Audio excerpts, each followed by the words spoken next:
executive branch. Fact 2, they have been planning for this day since President Trump took office. Fact 3, they accused the president first and then have spent months looking for a crime. Fact 4, but no evidence has been presented of an impeachable offense. During one of the partisan hearings, a member of this body asked if President Trump had evidence of his innocence. Why didn't he bring it forward? The Democrats want Americans to believe that our president is guilty until he proves himself innocent. This whole process is unconstitutional.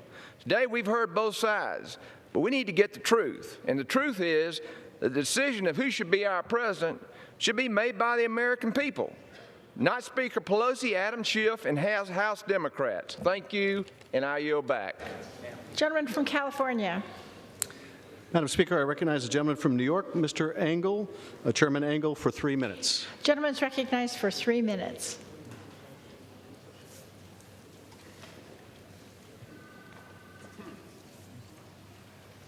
I thank my friend, Mr. Speaker. As chairman of the Foreign Affairs Committee, I have to say that this is a sad day. No one is gleeful that the president's actions have brought us to this point, but when you boil it down, we're here today because the president abused the power of his office to help his chances at re-election. He used the enormous weight of the presidency and American foreign policy to push a foreign government to smear a political rival, and he got caught. Why is this conduct so serious?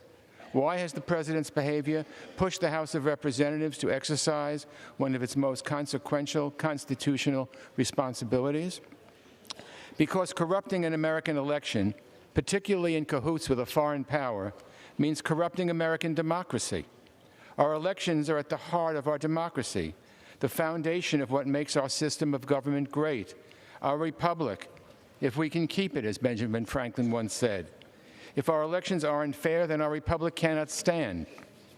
Anyone who tries to fix an election is taking away the power of the American people to choose their leaders. If it happens at any level of government, it's toxic to our democracy. And this came from the highest level. In this case, it's even more serious, because what was the president willing to give up for this advantage? What price was he willing to pay? The price was our national security. When the president devised a shadow foreign policy that undermined our diplomacy and diplomats, when he held back assistance for Ukraine, who was embroiled in a war against Russia, when he pressured a foreign government to interfere in our elections, again, he sacrificed our security. He shook the faith of a loyal ally. He played right into the hands of Vladimir Putin. He weakened our country all because he thought it might help his re-election bid. Only the president has that power to corrupt our foreign policy for political gain. And the moment he chose to do so, the moment he undermined our security in a scheme to undermine our democracy, whether he succeeded or not, and thank God he did not, at that moment it became an abuse of power. And a president who abuses his power for personal gain is exactly what the framers feared. It's why impeachment is in the Constitution. So we need to pass these articles. The president's actions have left us no choice. He cannot be allowed to undermine our democracy and tear apart the fabric that holds our country together. So I will vote for impeachment, and I yield back. Gentleman from Georgia. Thank you, Madam Speaker. This time I yield 2 minutes to the gentleman from Florida, Mr. Getz, a member of the Judiciary Committee. 2 minutes. 2 minutes. Gentleman is recognized for 2 minutes. This is not about the Ukraine. It's about power. Donald Trump has it, and House Democrats want it. And so with no crime, no victim, no evidence, no proof, no agenda for America, this impeachment charade marches on, following no rules and adhering to no sense of honor. The American people aren't fooled by dirty tricks. Voters will never forget that Democrats have been triggered into impeaching the president because they don't like him and they don't like us. Those who vote yes on today's articles of impeachment must carry the heavy burden of shame and guilt for as long as they serve in Congress, which won't be long because the American people will remember in November. Democrats would rather trip the president just to see him stumble than see America succeed. They'd rather impeach the president than work together for the common good of our country and our citizens. Democrats may have won the House in 2018, but they haven't forgiven Donald Trump for having the audacity to win the presidency. and they haven't forgiven you, the American people, for voting for him. The day before she was sworn into Congress, one member of the body said she promised to impeach the mother effer. She's not alone. Trump's impeachment was plotted and planned before the ink was even dry on his election certificate, and possibly before some Democrats could even point to the Ukraine on a map. In seeking the chairmanship of the Judiciary Committee, the gentleman from New York said that he was the strongest member to lead a potential impeachment. Democrats may not have known why they were going to impeach the president, but they knew it was an inevitability. Facts be damned. This impeachment is a slap in the face to the millions of Americans who voted for President Trump. The same Americans that Democrats in Washington have mocked as smelly Walmart shoppers and deplorables. This impeachment isn't legitimate. It's the radical left's insurance policy. But we have an insurance policy, too. It's the next election, and we intend to win it. I yield back. Gentleman from California. Madam Speaker, I recognize the gentleman from Vermont, Mr. Welch, for 2 minutes. Gentleman's recognized for 2 minutes. Madam Speaker, we, the people, have a common tie that binds us together now as it has since the founding of our country, and it's our shared respect for the Constitution of the United States. Let us all step back from the maelstrom of the moment to recall that our country's inception 243 years ago, the concept of a democratic, self-governing rule was a breathtaking and idealistic aspiration. And when the 13 American colonies boldly rejected the rule of a British monarch, our founders were determined to form a government that would rule instead with the consent of the governed. Ensuring that this noble experiment endured through the ages was an enormous existential challenge. It was met with the adoption of the Constitution in 1788. And at its heart are two bedrock principles that have served as touchstones for our country ever since. First, it established America as a nation of laws where no person is above the law. Second, it established the concept of a separation of powers where three co-equal branches of government would check each other, lest power be concentrated in one at the expense of liberty to all. Madam Speaker, when President Trump abused the power of his office by soliciting foreign interference in the upcoming election for his personal benefit, he willfully infringed upon the right of citizens to decide who will lead our nation. And in doing so, he placed himself above the law and in violation of his oath. And when he denounced, denied, and defied the clear authority of Congress to investigate his conduct, he repudiated our constitutional system of checks and balances and further violated his oath to preserve, protect, and defend the Constitution. And it is for these reasons I will cast my vote in favor of impeaching President Donald John Trump. I yield back. Gentleman from Georgia. Thank you, Madam Speaker. I yield 2 minutes to the gentleman from Arizona, Mr. Biggs. Gentleman's recognized for 2 minutes. Thank you, Madam Chair. Some of my colleagues across the aisle have said, hey, where are the facts? As if we have the burden of proof. It's your burden of proof, Madam Chair. It's the Democrats' burden of proof. But the facts are unchanged. The Ukraine received the aid that they were promised and appropriated for. The aid was lawfully dispersed. In fact, it was dispersed within the time limits set by this Congress. If you wanted it sent to them before September 30th, 2019, should have put that in the legislation. You did not. The Ukrainians gave nothing in return. The Ukrainian president said he felt no pressure, no coercion, no duress, no conditionality. But what changed? On the day that the aid was released, 2 anti-corruption measures were signed into law by the Ukrainian president, President Zelensky. Democrats have manufactured this sham and then argue that refusing to cooperate is impeachable. The Supreme Court is currently considering the extent of executive privilege when fighting dubious subpoenas. But instead of taking their process to court or waiting for the court to rule on the pending case, the Democrats chose to press forward because simply they said, we don't want to wait. We don't have time, they say. But failing to do so is an abuse of power of this institution that will have grave consequences for our republic.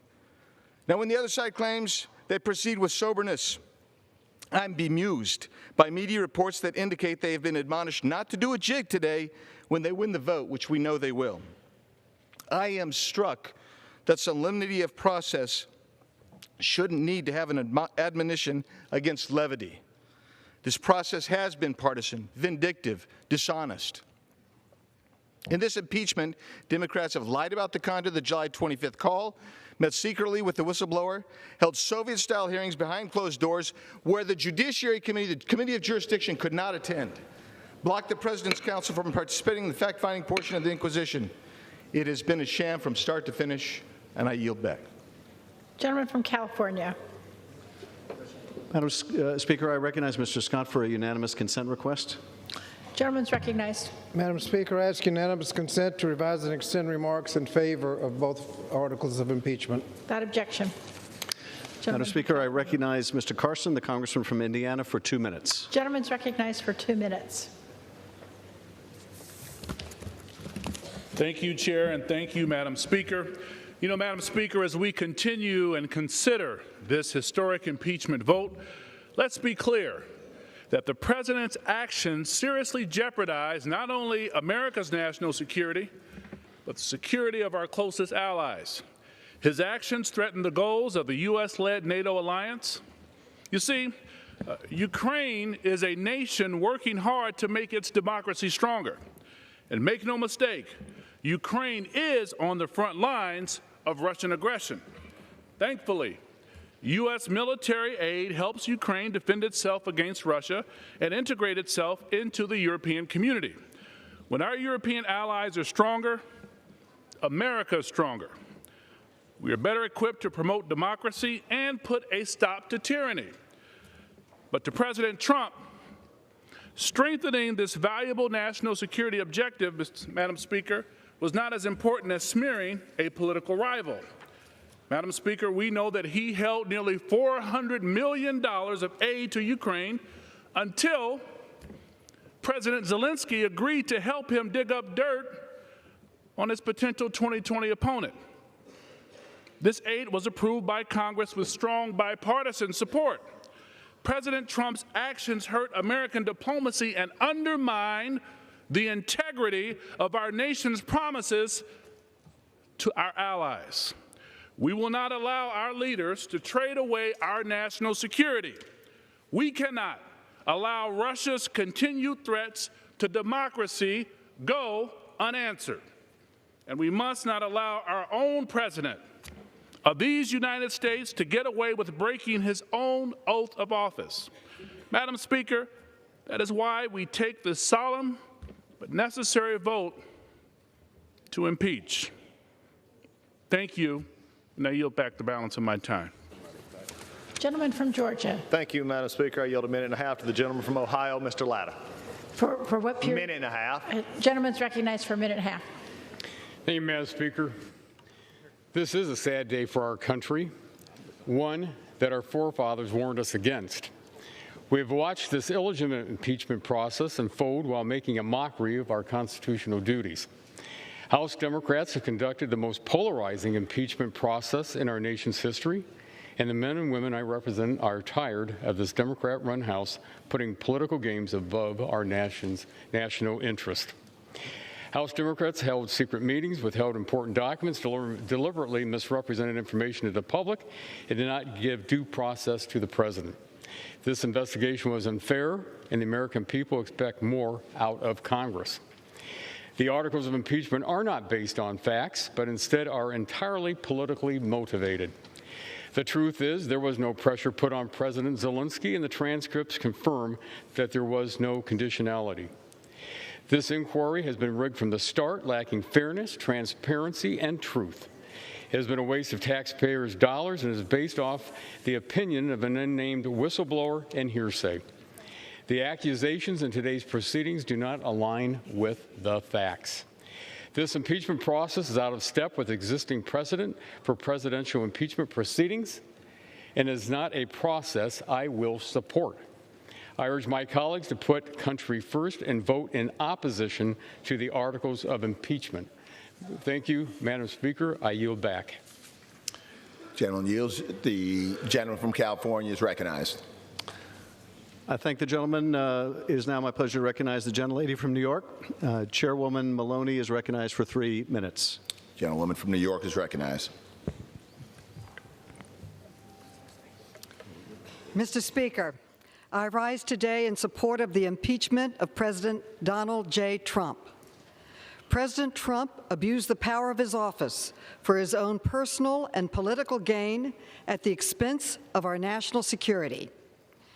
President Trump's wholesale obstruction of Congress is unprecedented, indisputable, and impeachable.